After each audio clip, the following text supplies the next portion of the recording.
Hey everyone, and welcome to this episode of the Mic'd Podcast. I'm Mike, a hairdresser of over 20 years. One of the best parts of my job is the conversations that I get to have with all of my clients. We talk about anything and everything and invite you to listen in as we get mic'd up for today's conversation. Today in the chair we have Leslie, a woman of many skills from real estate to city council. She has been my cheerleader in getting this podcast off the ground. We talked to her about how she keeps such a motivational attitude and why it's important to encourage others. I hope you enjoy. All right. Well, here we go. Okay, let's go for it. Well, welcome. I'm excited that you're here. I am too. Well, in all honesty, I give a lot of props to it's because of you that we're here. Well, that's very, very because kind. We've been I've talked to you about this podcast idea for a couple of years. You've talked to me about it for a couple of years, but when was it that you said I'm ready to do it?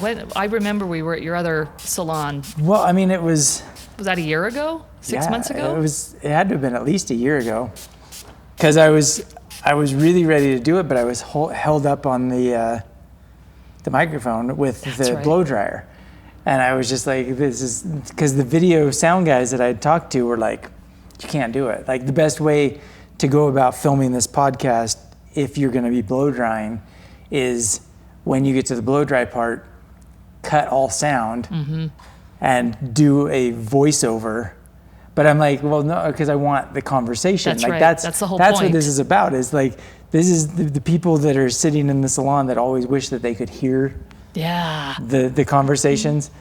Like, I want them to be able to hear the whole thing, and it's too difficult to have half of a conversation, cut all the sound, finish the conversation, and then go back and fill in. Because you've got to have the natural conversation. Yeah. So if that was about a year ago, that's when I pulled out the phone right then and said, let me call Adam. Yep. Right? Yep. So you were the one that you were like, I got a guy. You put me in touch with Adam. Adam was fantastic because he's just like, he took a different approach than everybody else. It was more, well, let's figure this out. There's got to be a way to do it. So he talked about it, a specific microphone that he was thinking about, called and said, let's do some sound tests. So we did some sound tests. They went successfully. And so you know what's beautiful about that is I had no idea if Adam would know how to do it or not. But I thought, you know what? That's not my problem to figure out. Adam or Mike needs some options to be able to move forward in any way, whether it's information or the right people. Well, and I'm not gonna lie, I was a little hesitant because of my experience with other sound. Well, but Adam does more of the video and sound. So the sound people that I talked to, it was very discouraging to be. Well, you can't, it sucks when you have an idea and you have a project that you want to do. Yep. And somebody says, you can't do it. But you see it so clearly in your mind that it's silly to have a microphone be the obstacle for you doing a project. Yeah. Yeah. Well, and so, but the thing in that whole conversation, yes, you put me in touch with the right person, but you were also you were very encouraging.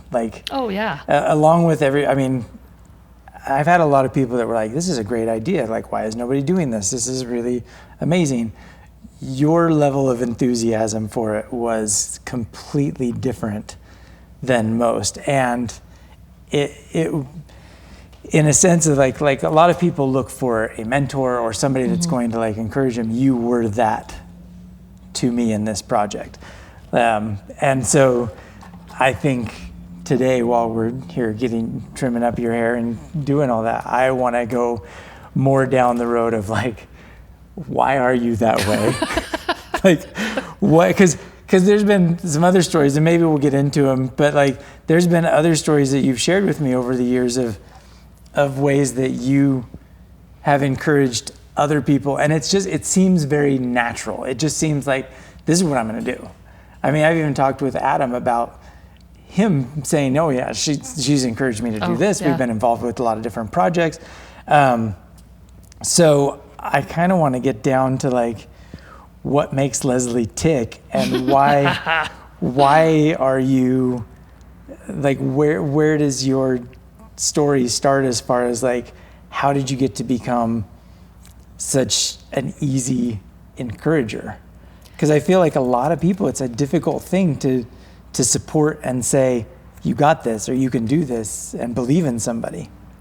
Well, that is very, very kind. That's a really nice compliment, and I appreciate that. And as I think about what you said is, I do it very naturally, and so to ask me why I do that, I mean, my initial response is, well, I don't know, it's just what I do. But as you're talking and I'm thinking back, I think over the years that philosophy, it evolves, who do I want to be as a person? What impact do I want to have on other people's lives? Those have at times been very, very intentional internal conversations with me. And I've always been a curious kid, young person. And I think it started with being that person that you would like to have had in your own life as a young person or as a young adult. I certainly had great parents and a great upbringing, and there's no criticism there, but I didn't have that mentor piece. I was just a very curious person. Had I had somebody to nurture some of those interests, boy, that would have been just really cool. And so as I became, into my young adulthood and started, you start to exist as an adult, I think I wanted to be that person that I really would have wanted in my life as a young person. So I'm also a teacher. By nature, I was a teacher as a professional for 5 years. That was a very natural profession for me. And since that time, people can go to school to be a teacher, but then there's other people that just are a teacher. And what I mean by that, what that means to me is I love to see other people succeed. I truly find joy, excitement, gratification. There's a whole list of other words, but I do thoroughly enjoy seeing other people succeed. And gratefully, I've never been a person that's been a jealous person. And I think when we have that jealousy or that insecurity, we can't, that's one of the things that keeps us from cheering other people on. And I fortunately have never felt like I'm a jealous person. Quite the contrary. I think it's great when people succeed and do things. And I think as, there have been different things throughout my adult life that I thought, well, I'm going to take a risk. And the risk might be pretty minor, right? But for years and years ago, I had a creative streak. And I started making these belts. And I saw this, I was in Europe, and we were in Spain at a market. I saw these leather belts that were hand painted. I don't know what it was. It caught me so, it just grabbed me. And I'm not really an artsy person, but I went through this period of total creativity. It was so fun. And I came home and I went all in on these belts. I went to the leather shop in Provo. I met with Justin, I can't think of his last name, Western Trade. Okay. And he taught me about leather. I just jumped in. And this is before YouTube. So I just started being curious. And he was such a good help to me. And I just had this real curiosity and this thrill for learning and exploring this new thing. Well, I made these belts, and I'm like, well, what am I going to do with these belts? Well, I guess I ought to sell them, because I put a lot of money into, I still have bins of leather and all of the supplies. Well, it was scary to put yourself out there, and so I'd sell them to just friends and people around, and I think, oh dear, I hope they like them. I hope they, don't fall apart, and I hope they're okay, second guessing myself. Yeah. Well, they were pretty well received, and I thought, okay, all right, challenge accepted. I'm going to see if I can put them, so I took them to Park City to do them on consignment. I will never forget driving to Park City one evening to just walk into these stores and say, hey, I make these belts. Can I consign them here? And I was scared out of my mind. I just did it, and I sold some, and it was really cool. They took them. They took them and they sold them. And then I got kind of scared that they actually might want me to make some more. And then you start second guessing yourself, oh my gosh, what if this happens? I took counsel from my fears at that point. But I learned a lot of things through that one, don't take counsel from your fears. Two, you never know what the ride is going to be until you take that unexpected road and take a chance, right? And since that time, I think underpinning all of that is this being okay with being curious rather than judgmental, being okay with not controlling outcomes. If I had decided what outcome I was going to control before I did those belts, I never would have gone, right? I had to say, okay, I just got to figure this out. And so just practicing those types of mindset practices, I guess, mixed with what impact do I want to have in the world? I'm almost 50, you start to think about things differently. And when it's all said and done, I want the world to know that I was here. Somebody in the world to know that I was here, right? Yeah. I'm not going to bring world peace. I'm not going to change the trajectory of our country. I'm not going to do anything like that. But if I don't make good use of my time on this earth, I could die and nobody would ever know that I existed. And so I thought, well, have an impact that's positive. And so I think that's just, I love to see people succeed. So when you were talking about this, actually I'm thinking of one other experience that shaped my do something about it mode. And what is that? When I was 17, I was a senior in high school. And this is back in 1992, 93, before cell phones, before the internet. I was working with a girl that was going to go to school in Hawaii. And I thought, oh man, that would be so fun to go. But other people do that. I don't do that. That's not something that I do. I was living small. I was living in a mindset of scarcity at the time. Like going to Hawaii. To go to school. Go to school, yep. That was way outside the box that I had grown up in, right? You just don't do that. And she said, well, I'll just apply. What's going to hurt? And I said, okay, sure. Go ahead and send me an application. So by mail, the registrar's office sends me an application. This was probably August of my senior year. And I, as with any senior, people ask, what are you going to do? Well, I was telling people I was going to go to Hawaii to go to school. And my mom pulls me aside one day, it was probably October, November-ish, and she said, have you sent in that application? I said, no. She said, either you send in that application or you shut your damn mouth about going to Hawaii. And I just was speechless. And as I thought about it, the reality is I was scared to find out, what if I didn't get in, right? I was trying to control outcomes. I was afraid of what the outcome might be. And I just thought, okay. So the stubborn part of me was, fine, I'll show you. I sent it in, and December 19th, 1992, I got my acceptance letter in the mail, and it was just so cool. And then I thought, uh-oh, now I've got to go. Anyway, what that really reinforced to me is don't just talk, take action.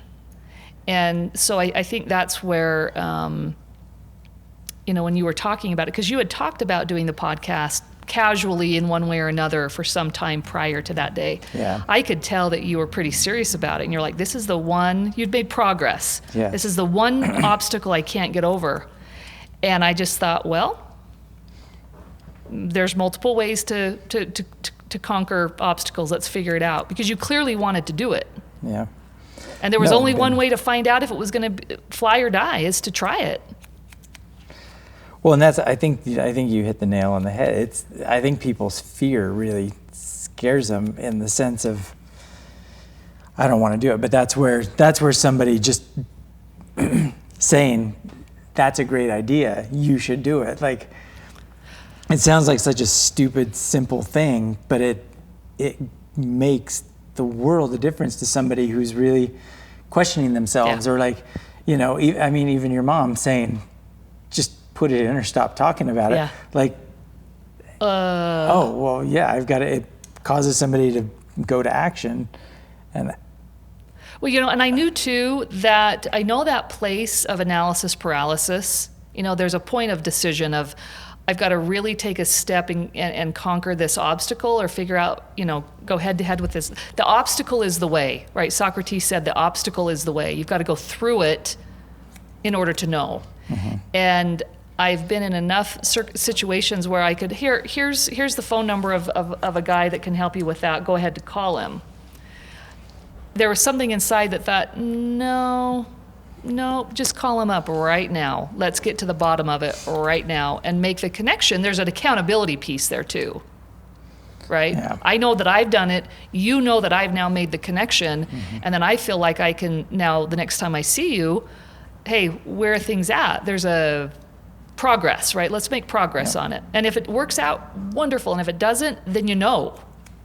Well, and how many times do people say, oh, I want to do this, and somebody, here, I'll send you a number, or I'll do this, and we're just like, okay, and then you forget about it, you never go, like, so that immediate connection is just like, oh shoot, it's real, like, I've got to go to Hawaii now. What?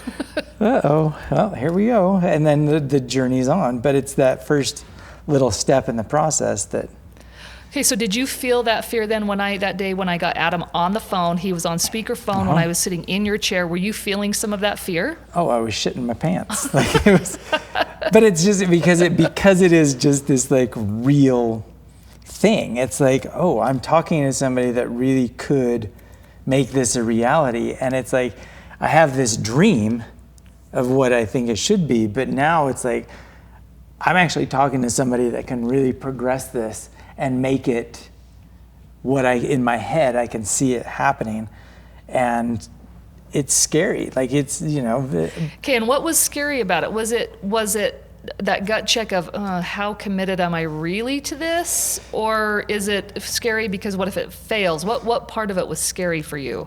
Well, I think, and I've talked to a few people about this, like I think a lot of people suffer from, is it called imposter syndrome or imposter complex? Like, I think a lot of us have ideas and we think, oh, this is a great idea. But then we also think there's so many other people that could do this better than me. And it's taken a lot of like me sitting down and meditating to myself saying, I can do this and I am the right person to do this because it's my idea. Like, I wanted to do this. But even now, like even as we've done a few episodes and we've kind of put this to the test, I still, every time before we film, I feel like I'm sick. I want to that wanting to throw up. But in that particular moment, and I remember that moment, like it was scary in the fact that I questioned, could I actually do this? Right. And am I actually capable of doing this? Because we are our worst critics and we tend to, but at the end of the day, it comes down to like, this is the part of hair that I enjoy. Mm-hmm. Like, obviously I love cutting hair. I love the creative side of it and whatever. But as I've gotten busier in my career to the point where it's like I'm double, triple booked in certain areas, I don't get to sit and just have conversations with people. To connect with people. So going back to a part of hair that I absolutely loved was an exciting thing for me, but it's still scary because it's like, well, what, do people even care? Are they gonna? Yeah. I don't know. So. You know, I think there's this. I don't know who said this quote or whatever it came from, but, and I might be making this up, but, you know. Yeah, okay, maybe it wasn't a quote. I don't know. We'll call it. I'm not really sure. Quote of Leslie. But the bottom line is, well, my background is in social science, right? I love learning about people, cultures, places. And the genre of book that I love to read are autobiographies and biographies. I like to learn about people. And so often a biography or autobiography is written by someone that has changed the world in some way. George Washington or any figure, right? They've done some huge feat that we all stand in awe of. And as I learn about their lives, they are just normal, ordinary people that have had a feeling or a thought to do something, or they've networked with the right person, or they had a passion for something and they just took a risk and they did it. And they got curious about it and they overcame their fear. They did it in spite of their fear. And I believe that, so if that's what it's like for historical figures, well, I think, I too can do some of those things. Mike, you too. If these idiots out there in podcast world can do all of these podcasts, Mike, you're hardly the dumbest one in the room. Right? Well, thank you. I appreciate that. I mean, if these idiots can do it, you can do it. Mm. And I think that's the thing that we have to remind ourselves. If not me, then who? Yeah. And if not now, then when? People that take the action get the reward, and sometimes the reward is just simply knowing and having the confidence that they did it. Well, that's the thing. I feel like there's a lot of people. I mean, I remember my wife's brother. He was working at, it was like some Costa Vida or something. And I remember once him talking about like how he could run the business so much better than the person that actually started the business. And it is that the person that started it, they took the action. The other people, they think they can, but it's taking that first step and actually starting your own. That's the hard part. Well, it is. And how often have, you played, take a baseball game, for example. I used to coach when I was a teacher. I was a coach of the softball team. And anybody can have has had this type of an experience. You have the kid or the person, maybe it's the individual. Man, I would have hit a home run if, right? If the pitch would have come in higher. I would have hit a home run or I would have been safe if.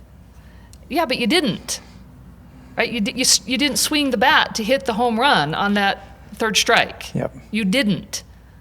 So you didn't start the business. You didn't take the risk. So good job. There's a lot of people who didn't do it, and the few people that try it. And I also have come to appreciate the virtue, the role, the lessons learned when we try something. And let me put it this way. I would rather live my life with some regrets of having tried something and it not working than never trying it and not knowing. Yeah. And then lying to myself that, well, I could have if I was going to, but you didn't. So own that. But so do you feel like that's like, because you've had those experiences now, it's like that becomes an ingrained part of you being who you are, and you hear somebody that shares an idea and it's just immediately like, do it.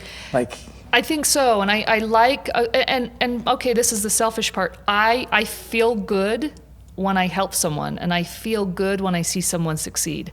So my motivation might be more selfish too, because I like how I feel. If there's something, a person I can introduce you to, that feels good to me. And those little pieces throughout my life, I think they've culminated into a more adult perspective on who do you want to be now that you've got this toolbox of experiences. Mm-hmm. How does that help build or craft the person you want to be and the impact you have on the world? And so, I think there's so much garbage in this world. There's so much discouragement, fear, nastiness, ugliness. There's not enough positive. And I feel like I want positive in my life. Can I give that to somebody else? And it doesn't take that much to do it. Yeah.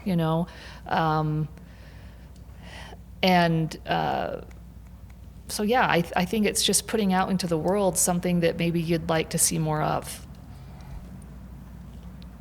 Okay. It's and it's being that person that you would want to have in your life. If the next adventure that I have or that I take, you love the supporters, you love the encouragement, but man, a personal introduction of somebody that might be able to help with a specific thing, man, that's really helpful. That tells me that you listened. That tells me that you care on some level. And that's the person I want to be.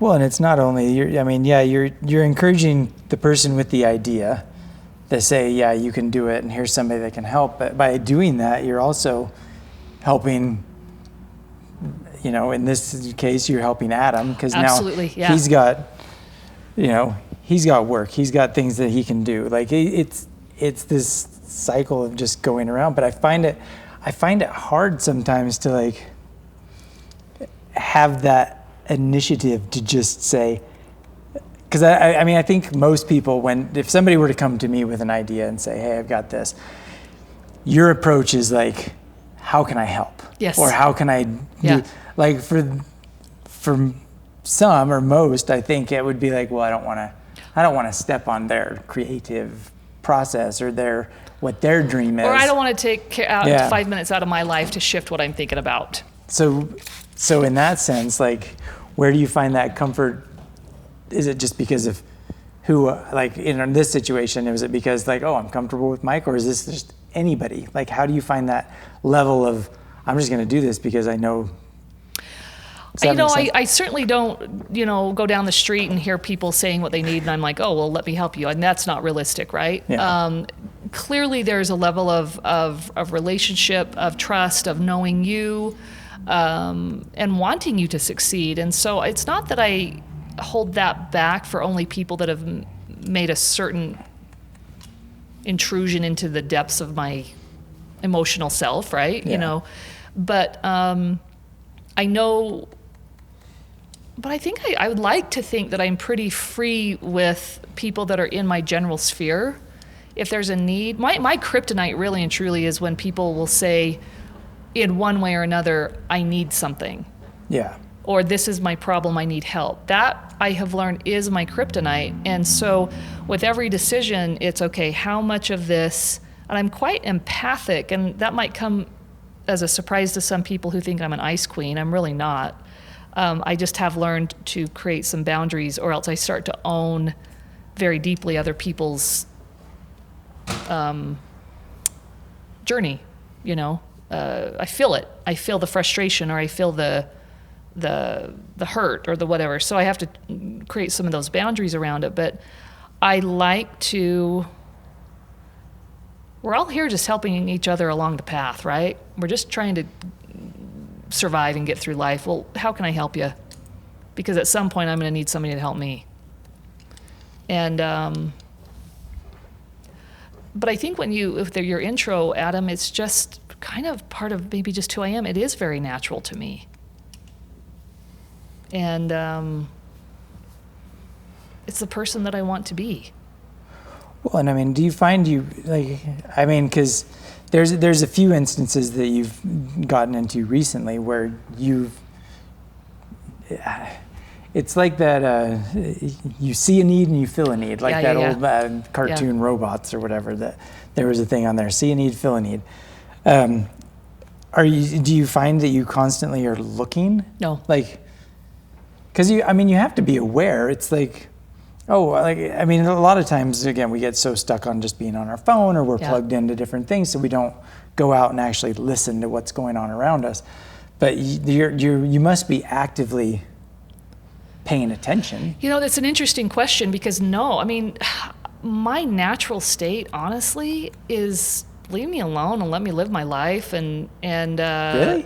And I'm very much an introvert. I don't get I don't get energized by being with people. I like to just be in my own space. Now, I like people, but in doses. And I want those interactions to be meaningful, not trite and superficial. And I don't like that. I don't want to waste my time with that. So you ask a really interesting question. Do I go to Costco and look for people to help? Are you kidding me? I'm trying to get to the back of the store to get my paper plates so I can get up front before I'm 17th in line to check out. Yeah. However, I think I'm thinking of some instances. Well, we've had some things coming up in our neighborhood where some people have ended up in our neighborhood that are they're refugees, and by no means did I seek out to bring them to my neighborhood, or I'm not on a crusade or anything like that. But it's just I see that the 2-year-old needs shoes. Well, let's find some shoes for that 2-year-old. The lady at the nursery who's trying to, the 90-year-old that's trying to get her 50-pound bag of fertilizer into the back of her car. I don't look for it, Mike, but I see it. Yeah. When I see it, it's like it must stimulate something in my brain to bring my attention to it. You know what I mean? Uh-huh. So I see this 90-year-old trying to get her fertilizer into the back of her car. For me, for probably everybody else at the store, they're like, they don't even notice it. Me, I'm not looking for it, but when I see it, it must trigger something in me to bring awareness to it. Oh, I can help her. So that's an interesting question. No, I don't go looking for it. No way. But so do you find, like, because I guess, are you constantly plugged in to technology, or are you? Because I feel like we go out to dinner, we see people that are like, literally, Constantly, people are glued to it. And I heard once that somebody talked about like how innovation and all these things are going to be gone because people are so focused looking here that they're not looking at the world around them to find meaning, solutions, or to problems. Oh, It's yeah. like, I can't think Google of one it. Just Google it. Yeah, it's like, but so like in order to see those things, you have to be. Like, I see what you're saying. around. You have to Does not that be looking at your phone constantly. Because if you're at your phone or you're constantly on, like, with something ringing in your, unless you're a multitasker or whatever, but like you have an audio book or you have something that's going on where you're paying attention here that you're almost blinded. Yeah, like your focus is totally sucked in elsewhere and not on the people around you. So I think about my mind. I've got. And it's become kind of a little bit of a joke, but I have like 47 tabs open in my brain at all times. And just 47? Come on. Well, that's on today. That's like on a day like today, right? Okay. You ramp it up by Wednesday, Thursday, that can go from there. So anybody that's worked with me on any length of time, it becomes kind of a joke, right? Yeah. So I'm naturally in my brain pinging from one thing to the next without even looking at a phone, at a screen. Now I'm as tied into checking my text messages and all of that as anybody, but I just find that as I'm walking through Costco or just going throughout my life, I am flipping through tabs. Now there's got to be a tab in there that is scan the surroundings. There's got to be a tab in there that is what's going on, who are the people around me. Now, you're asking me that question that's really interesting to me, but I don't look for it. I don't always have my face in the phone, but I am attached to my phone. Mm-hmm. I would love to say that I leave my phone home and I have total boundaries around it, but I don't. But I think in that mind, my mind is constantly scanning those tabs. And there's got to be a tab about surroundings and people. Because when I see it, it brings my attention and triggers something. And there is a desire. I think it comes down to we have to be honest with ourselves about truly our desire. And I'm a very introspective person, and I've learned that not everybody comes by that naturally. I have a desire to be that person that can help others, but I don't intentionally look for it. It just kind of pings my radar, and then I see it, if that makes sense. But do you feel like that's always been, or does it go back to like, when you were doing the belts and the leather guy was happy to like, here, let me teach you, let me show you how something, like, is that kind of the experience that you feel like built I think that your was foundation? I think that was one brick in the foundation.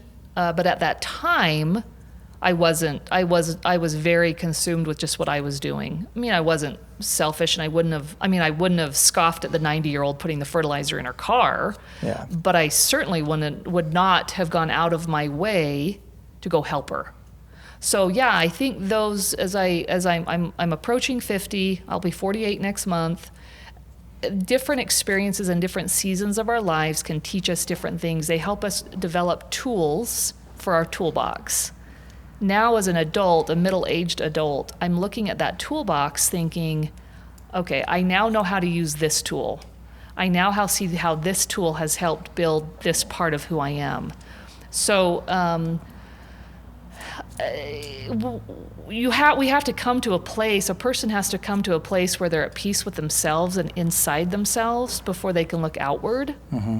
And I think over the last probably 10 years, I've really tried to be very intentional with coming to peace with me and my life and so many aspects of that once that peace is there, I feel like I have something to give others. Like I'm not so focused on me and mine. There's a level of peace internally that I feel like, yeah, I'm good. I can just trust the process.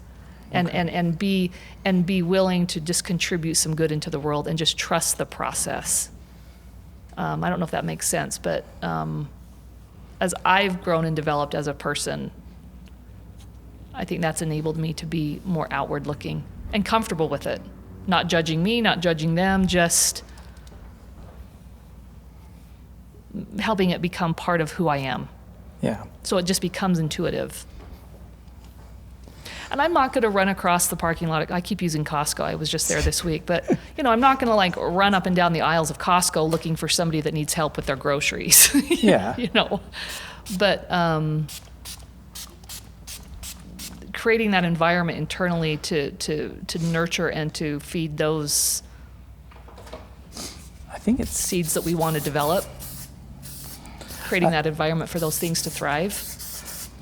I was going to say, I think it's just, honestly, it's just that knowing that that's a part of your life that actually brings you happiness. Like, yeah. I enjoy helping people. It's like, for me with this, like, I enjoy talking to people. I enjoy hearing their stories. I enjoy finding out what makes them tick. Right. But, do I stop every person on the street and talk to them? No, but like, when the time comes, you want to have a good carry conversation. On those conversations. Like, so finding those things, but I don't know. I think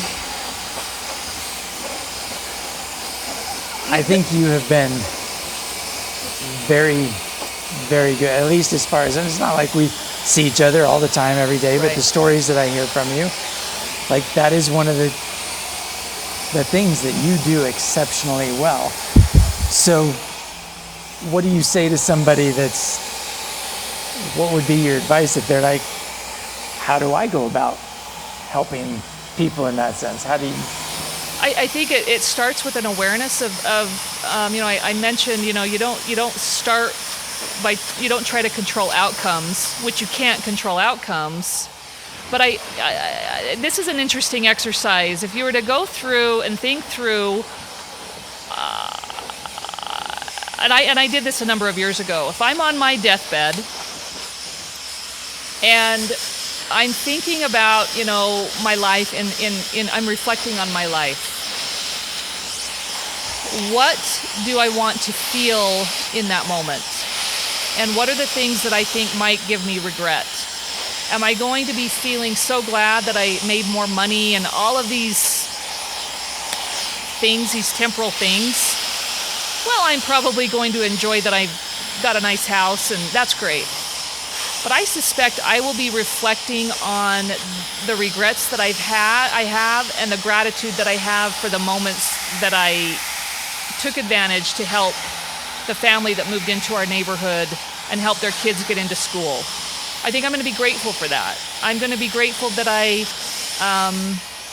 hopefully helped all of the little 90-year-olds as they're getting their groceries into their cart.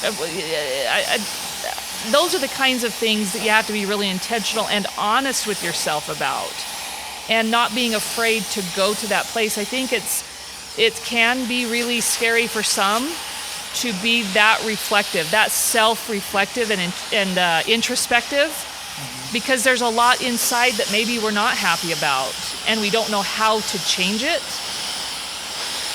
I just feel like, be honest with yourself, be uncomfortable with that conversation, and then say, you know what, I'm going to start small.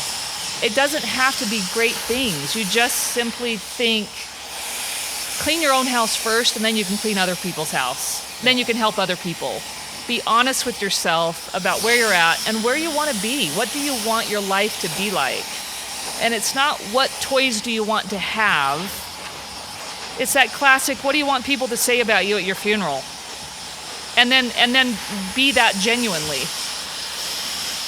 You know, if I was just doing this just so I could get a headline written about me, guess what? People sniff that out a mile away. Yeah. When you're not genuine and authentic, people know it. So you can't fake it. Oh yeah. Well, it's one of the things I really encourage, like all of our stylists and stuff here, is like I challenge them to go and try to like just give people compliments. Yeah. And not just come up like, you have nice hair. Like, right, yeah. It has to be a genuine, like, learn to look at people and think, I see the good in them. I see this, so that, you see, because if it's a fake compliment, you know it the second that somebody says it. You're like, yeah, you don't really mean that. That's right. And everybody, you know, one of the mindsets, you know, I a number of years ago, I started, and I can't remember why I started doing this. I think because it was just so easy to, when you're interacting with other people, to get judgmental about them and irritated. And I remember thinking to myself, okay, before getting upset with someone, or if there's somebody I'm interacting with that I disagree with vehemently, sit back, because they too have their own talents and abilities. And if I want to be critical internally, that's fine, but I have to think of one positive thing about them as well. So for every criticism I want to come up with, I have to come up with a compliment or an acknowledgement of something good that they do. I don't have to agree with it, but this person is really good at X, Y, or Z. And I think over time of doing that helps change a mindset. It changes thinking patterns. Yep. To where now it's very, I'm human. I can see when somebody does something that I disagree with, but I feel like I see them as an individual and as a human being so much easier than I used to, because of that one little practice of seeing the good that they do. I don't have to like them and I don't have to agree with it, but can I see the good in them? Yeah. Because everybody has something good to contribute to somebody. And, you know, a person's good and their talent may or may not be what I need right now, but it's helping someone. And that should be nurtured and that should be championed, whether I like the person or not, or share their opinion or whatever. There's a place for them at the table. Yeah, I think so. I think too many people are so quick to like, well, I don't like you, or I disagree with you on this, therefore you're dead to me, yes. And I don't ever want to help you. That's and it's right. like, you know, that person could have one of the greatest ideas or inventions in their mind, and you just destroyed it by tearing them down. Like, that's right. And I think that and it comes back to treat others how you want to be treated. You know, I would hope that people would see some of my positive qualities in the mix of all of the imperfect ones, because I've got a ton of them. I want people to see that about me, so I probably ought to give that grace to somebody else. Yeah. And, you know, you can actually learn to work with people that you don't really have a lot in common with. There's a respect piece. You know, respect isn't based on like. You can respect somebody and not particularly like them. Oh, yeah. Well, look at Elon Musk. How many people can't stand him, but everybody sure respects the hell out of him for creating the stuff that he's done. Absolutely. It's like, great example. You know? So I think there's an awareness of what a person, so going back to your question, it's if I were to give someone a couple of points or pointers, it would be, first of all, decide what you want, right? Decide what quality, learn from other people. What do you want to be like? What effect do you want to have on people? The second would be to be very honest. Where are you at? based on where you're at right now, compared to where you would like to be, where's the gap? And instead of beating oneself up over it, just say, okay, that's an opportunity to improve. Yeah. You know, there's an opportunity to improve, there's an opportunity to develop. And then the third thing is, and maybe it's a 3 and a 4, but be curious, not judgmental, and it starts with yourself. When the fear comes in, or when the anxiety comes in, when the discomfort comes in, instead of shutting down or reverting to the old ways, how about saying, that really felt interesting. That was kind of an awkward feeling. How am I going to handle this now? Let's just do our best. So have you had an experience with something like that, like other than what you've shared so far? Like being curious? Yeah, like what? Yeah, I think in my line of work, I'm in a position to have a lot of difficult honest, frank conversations as I help people with some of their real estate transactions. And when you put yourself out there, it's vulnerable and scary. And so you think, okay, well, some people feel like they have to tell others what they want to hear in order to work with them. I have to tell you what you want to hear in order for you to want to work with me, right? Yeah. Well, that doesn't lead to anything good. And I know early on I would think, I can't just tell them what they want to hear. I have to be honest with them. And I have to be okay with feeling uncomfortable with either a disagreement or another conversation. Or maybe they don't want to work with me because I did tell them the truth. I have to be okay with that. And instead of judging that feeling or running from it, it's just sitting in it, letting that feeling of discomfort just be present. And as I've adopted more and more of that, I think relationships can be more authentic, more genuine when we just say, I wonder what the outcome will be. If I have this conversation with a client, with an employee, just being more curious about what happens next without any kind of judgment. Well, and I mean, I think in that situation too, like with the real estate, you're giving them the advice based on what's best for their interest in the home. Like based on their goals. They might like this home, but if it's behind the walls and you know something about the home that's like not going to be a good thing, you'd be doing them a disservice if you weren't being completely honest with them.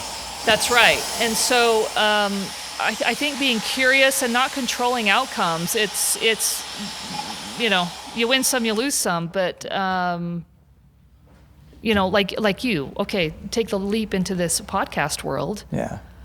The curiosity would be, hang on, because this is going to be an adventure. I wonder what this is going to feel like. Yeah. Holy cow. I mean, I when I left teaching 15 years ago, I decided in February of that year not to go back the next year. And I didn't have a plan, which was very much not like me to not have a plan. But I felt very good with I felt very good with my decision. You knew you were done with teaching. Done teaching, yeah. And after that school year, I mean, it was like jumping off a cliff into the darkness. And it was exhilarating and scary and all of the things, but I was not conscious of the curiosity that I had, but that's the mindset that I had. It was, all right, we're going to trust the process, right? Trust the process. You're going to find out what's next. And that's when I started to get into real estate a few months later. Did you have people at that point when you were like, hey, I'm going to step away from teaching and I don't have a plan? Did you have they thought I was crazy. Naysayers being like, what's wrong with you? Or did you have anybody that was like, good for you? Oh, no, everybody thought I had lost my mind. My brother says to my mom, I come from a family of good hard workers, but you work 30 years and you have a pension and you just, that's what you do. My brother said to my mom when he heard the word, he said, what is she doing? Is she okay? And like everybody in my immediate life was just wondering if maybe I had lost my marbles. Yeah. Is But that a midlife crisis already? seriously, yeah, at like 30 years old. And I felt totally good with it, and I did not have I didn't know what the outcome was, but I knew I could trust the process. I could trust the fact that I worked hard. I'm not a fool. I'm willing to get a job anywhere I have to make ends meet until I find the right thing. And but that level of curiosity I did it in spite of the fear. Yeah. It's like this podcast. You're doing it in spite of the fear. Oh yeah. And how's it been to this point? Oh, terrifying. But exciting, right? It's exciting. It's terrifying. It's, I think everybody, I think anybody, anytime you start something, you think, is this even going to be worth, does anybody care? Is this going to be a good thing? Is it going to be a bad thing? I don't know. I don't know what it's going to come to be, but I like how you said, I don't want to regret not trying. For all my life, or well, not all my life, but in my young 20, I've wanted nothing more than to be on Survivor.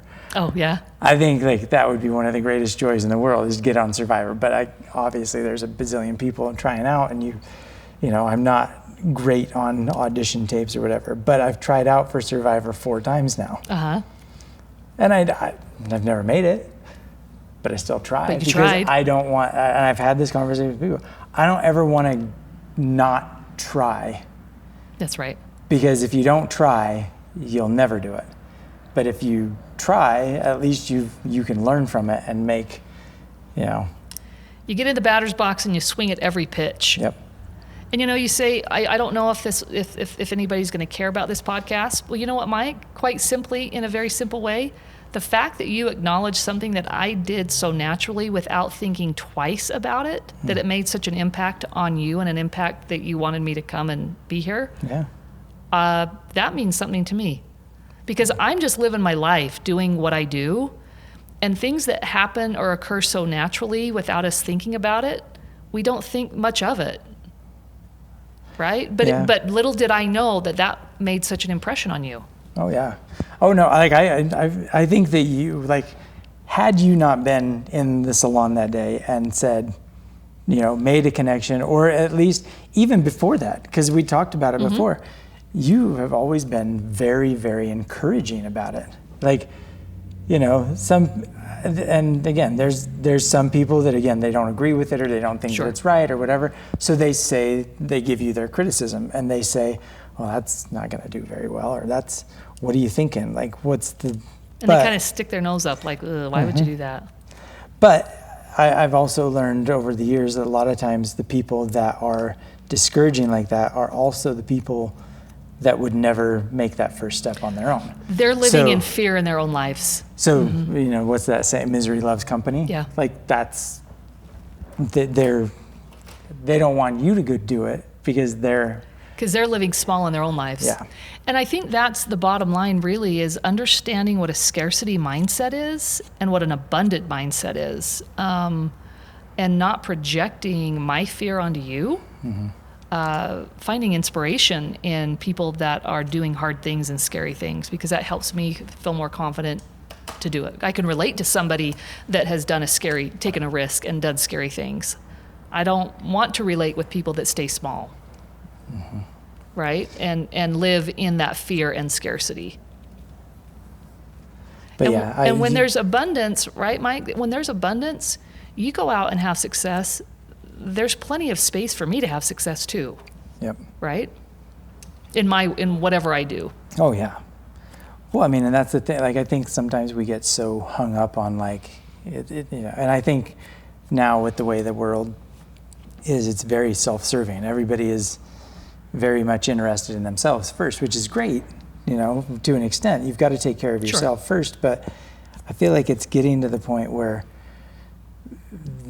the type of people that are engaged in others' experiences, engaged in others' successes and it's rare, it's getting rare. Yeah. I'm not saying that it's all the way gone, but it's not hard. the norm. Yeah, it's definitely not the norm.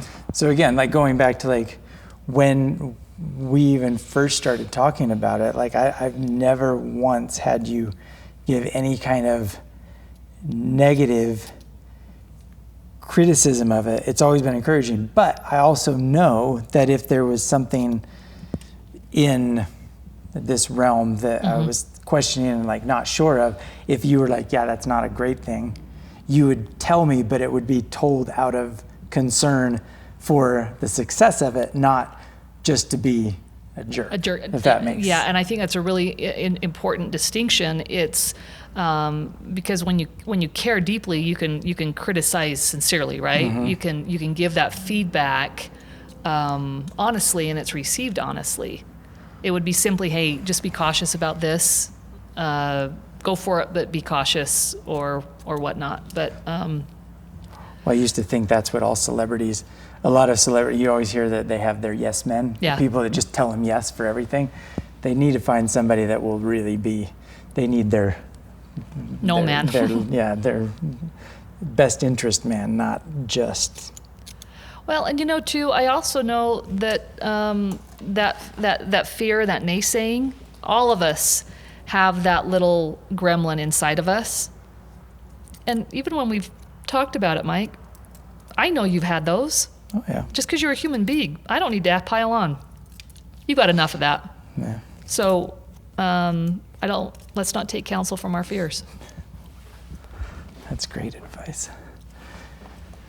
Oh man, but yeah, I can't express enough how grateful I am that you actually gave me encouragement, because now here we are, and it's an actual reality, and we're going to find out whether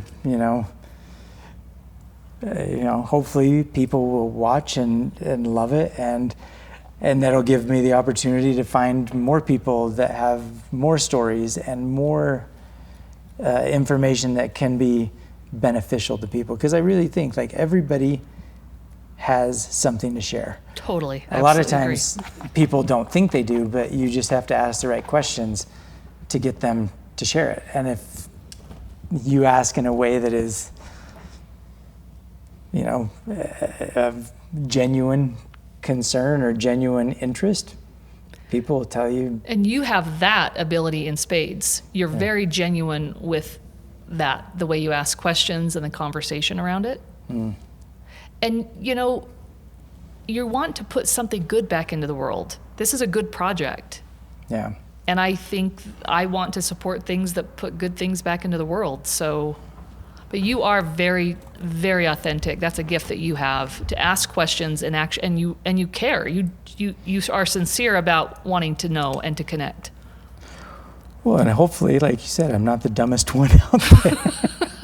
Look, if they can do it, Mike. Oh man, I feel like I need to read a bazillion books and get educated on all this stuff, but I just have my life experience, and I've. And Mike, and that's enough. That's the thing, right? In this shame-filled culture in the world that we live in, that's enough. Your life is enough to do this. Well, but my life is, I've always been very simple. Love people regardless. Doesn't matter if you agree or disagree. Everybody is. They all have a place at the table, right? Well, yeah, and I think every single person on this planet has the one thing that everybody wants, is to be loved and to be shown love. And if we can do that, and everybody, like, I'm not saying make love to everybody, but like you have to show a genuine care for somebody, and care can be shown through like, hey, I like your idea. Hey, I'm going to carry that grocery for you. Hey, let me, serving somebody is always a great way to show genuine concern and love for someone. And it could be something simple, just giving a smile sometimes. It's being seen, right? It's seeing the other person, where they're at, meeting them where they're at, and seeing them. Yep. So I think, and in that conversation that we've had, you clearly felt seen. Yeah. And that's important to me. Well, so we're just about finishing up here. Is there any last little tidbit of information or something? Like, I can't thank you enough for being you, for being genuine. But is there, if you could give people out there, how do I be more like Leslie? No, don't be like me. I think being intentional, having some intention around the life that we live an intentional life, be curious, and don't take counsel from your fears. And you are enough. Your life is enough. Yeah, I think more people need to know that they are enough. Yeah. Yeah. I think, yeah. Your life experience is enough. Be curious about it, share it, and don't take counsel from your fears. Alrighty. Okay. Great job. Well, you're all done. Love it. Thank you again, and until we see you again. Cool. Okay, see you next time.